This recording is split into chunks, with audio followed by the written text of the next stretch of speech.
नमस्कार मंडळी, इंडियन फिरस्ती या यूट्यूब चॅनलवरती सर्वांचं पुन्हा एकदा स्वागत आहे। आज आपण पुन्हा एकदा जाणार आहोत एका नवीन मंदिराविषयी माहिती घेण्यासाठी। वाईतील मोठ्या पुलावरती तुम्ही जर कोणाला विचारलं मोठा पूल कुठे आहे तर मोठ्या पुलावरतून जेव्हा आपण हे मंदिर बघतो तर हे मंदिर श्री चक्रेश्वर महादेव मंदिर म्हणून ओळखलं जातं। खूप सुंदर आणि संवर्धन केलेलं आणि रंगकाम केलेलं हे मंदिर आहे। तर अशा प्रकारचे मंदिर बघण्यासाठी आपल्या वाईला तुम्ही भेट देऊ शकता। चांगल्या प्रकारे स्थापत्यकला शिकण्यासाठी किंवा वास्तुकला वास्तुशास्त्र हे शिकण्यासाठी तुम्ही वाईतील मंदिरांना नक्कीच भेट देऊ शकता। तर आज आपण पुन्हा एकदा सोनगीरवाडीवरून जाणार आहोत। सोनगीरवाडीवरून धुंडीविनायक मंदिराकडे जाणारा जो पूल लागतोय समोरच बघू शकता तुम्ही, तर त्या पुलावरूनच आपल्याला जायचं आहे। तर तिन्ही मंदिरं आपल्याला बघायला मिळतात।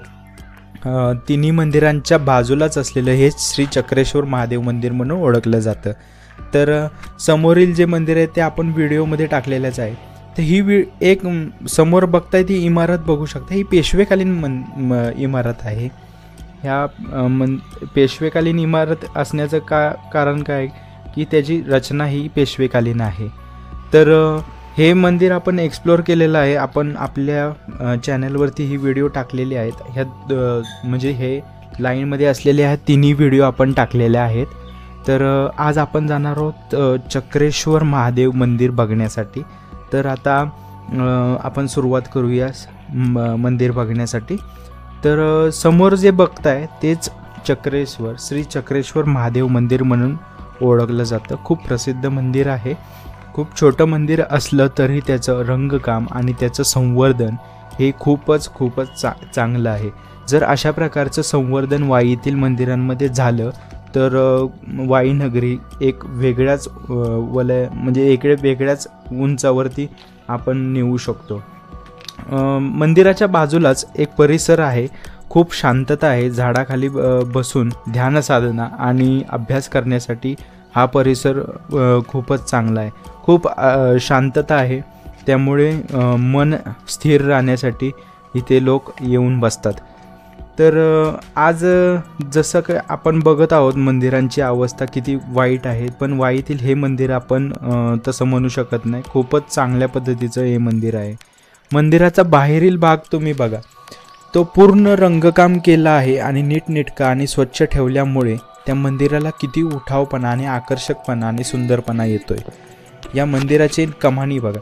तर आता मंदिराच्या बाहेरील बाजूला भगवान शंकरांचं वाहन म्हणजे नंदी बघू शकता। हे नंदी पूर्ण दगडाकृती आहे, पूर्ण दगडामध्ये तयार केलेला आहे। 200 वर्षांपूर्वीचा तरी असावा, हे तरी मला वाटते की 200 वर्षांपूर्वीचा असेल। मंदिराच्या ह्या कमानी बघा, या कमानी पूर्ण दगडामध्ये तयार केलेल्या गेल्या आहेत। यामध्ये कोणतंही धातू किंवा लाकूड प्लॅस्टिक असला प्रकारच यूज केलेला नाही आहे। मंदिराचा हा दरवाजा आहे, या दरवाजा हा पूर्ण लाकडाचा नसून हा पूर्ण दगडाचा आहे। मंदिर बंद होतं, मंदिर आतमध्ये जाण्यासाठी भेटलं नाही मला, पण मंदिराच्या बाहेरील भागातून आम्हाला दर्शन करायला भेटलं। मंदिराच्या बाहेरच महागणपतीचं एक मूर्ती बघायला भेटली। सभा मंडपामधून आपण कमानी बघू शकतो। पुजारी दादा आले, त्यांनी दरवाजा खोलला। त्यानंतर मी आतमध्ये जाणार होतो पण मी आत गेलो नाही, त्यांची पूजा चालू होती म्हणून। तर बाहेरूनच मी मंदिराचा व्हिडिओ काढलेला आहे। तर मंदिराच्या बाहेर सभा मंडपामध्ये महागणपतीची एक मूर्ती आपल्याला बघायला मिळते, ती पूर्ण दगडामध्ये तयार केलेली आहे। तर अशा प्रकारे हे सभा मंडपामधून दर्शन घेऊ शकता तुम्ही।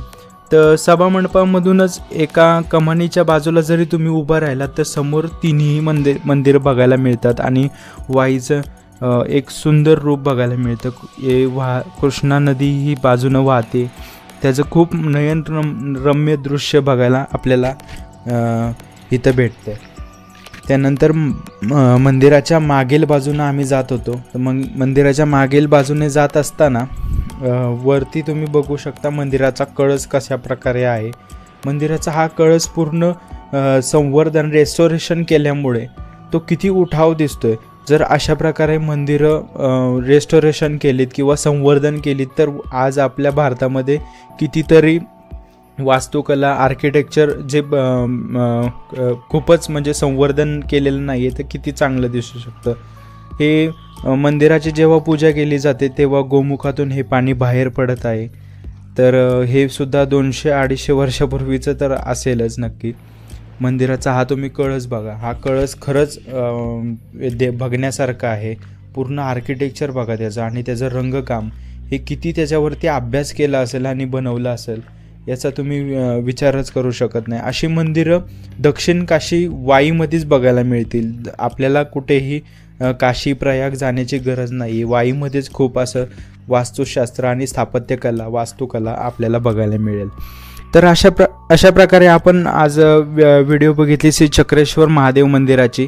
तर अशाच व्हिडिओ आपण मंदिरांच्या आपल्या चॅनलवरती टाकणार आहोत बघण्यासाठी.